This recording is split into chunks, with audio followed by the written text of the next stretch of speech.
Halo semuanya, video ini kami buat untuk pemenuhan tugas ekologi pangan dan gizi.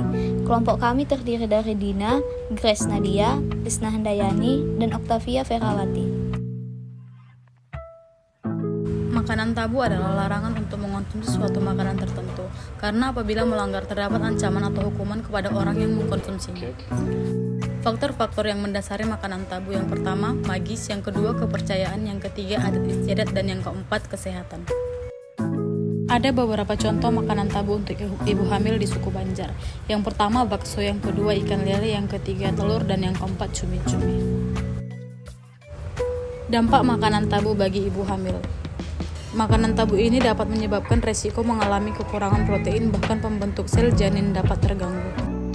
Solusi untuk menghindari makanan tabu: yang pertama, melakukan edukasi, dan yang kedua, meningkatkan pengetahuan.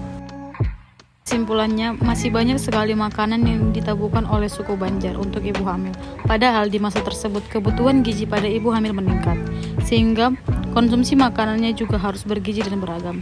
Dampak tabu makanan pada kenyataannya menyebabkan defisit gizi yang membahayakan ibu hamil dan janinnya.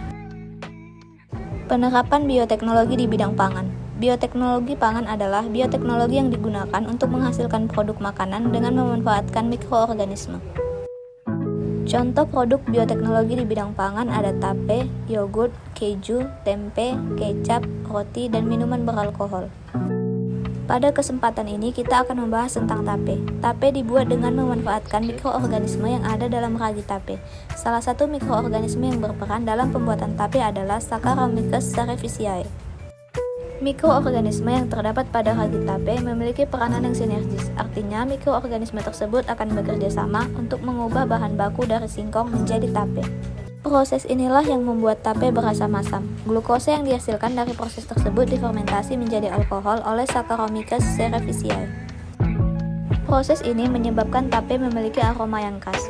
Proses fermentasi yang dilakukan mikroorganisme dalam pembuatan tape merupakan respirasi anaerob, artinya tidak membutuhkan oksigen. Rasa masam pada tape disebabkan adanya kandungan asam cuka atau asam asetat. Asam cuka dihasilkan dari proses fermentasi alkohol oleh bakteri Acetobacter acetis secara aerob. Fermentasi ini terjadi ketika pembungkus tape terbuka. Oleh karena itu, agar tape yang dihasilkan tidak terlalu masam. Demikian contoh bioteknologi pangan yang dapat kami paparkan pada part ini. Apa yang dimaksud dengan food recall? Recall 24 jam adalah salah satu metode survei konsumsi yang menggali atau menanyakan apa saja yang dimakan dan diminum responden selama 24 jam yang berlalu, baik yang berasal dari dalam rumah maupun di luar rumah. Data survei konsumsi pangan diperoleh melalui wawancara antara petugas survei, disebut enumerator, dengan subjek atau sasaran survei, atau yang mewakili subjek. Pangan yang dicatat meliputi nama masakan atau makanan, porsi masakan dalam ukuran rumah tangga, bahan makanan dalam porsi URT, serta informasi harga per porsi. Tujuan untuk mendapatkan informasi tentang makanan yang sebenarnya dimakan 24 jam yang lalu untuk mengetahui rata-rata asupan dan masyarakat dengan catatan sampel harus betul-betul mewakili suatu populasi untuk mengetahui tingkat konsumsi energi dan zat gizi tertentu.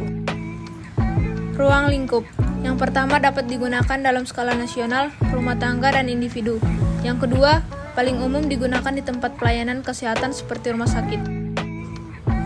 Alat dan bahan. 1. Timbangan makanan dengan ketelitian skala 1 gram. 2. Model makanan atau food model. 3. URT. 4. Bahan makanan asli. 5. Foto bahan makanan.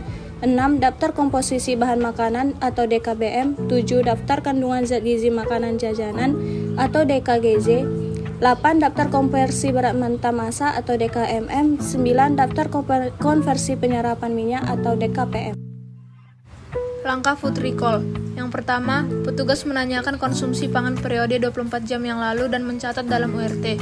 Yang kedua, petugas mengestimasi URT ke dalam berat gram. Yang ketiga, petugas menganalisis energi dan zat gizi sehari. Yang terakhir, membandingkan asupan energi dan zat gizi sehari dengan angka kecukupan gizi atau AKG.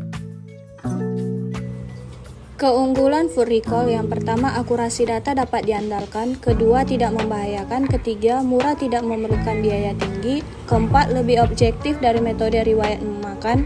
Yang kelima, sederhana, mudah, dan praktis dilaksanakan di masyarakat. Yang keenam, sangat berguna dalam hal klinis. Yang ketujuh, beban responden yang rendah menyebabkan tingkat respon biasanya tinggi.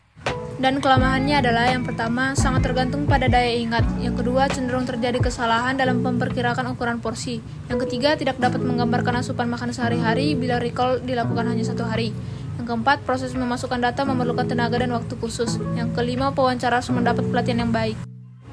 Berikut contoh full recall 24 jam bisa teman-teman lihat di dalam video tersebut. Bye-bye!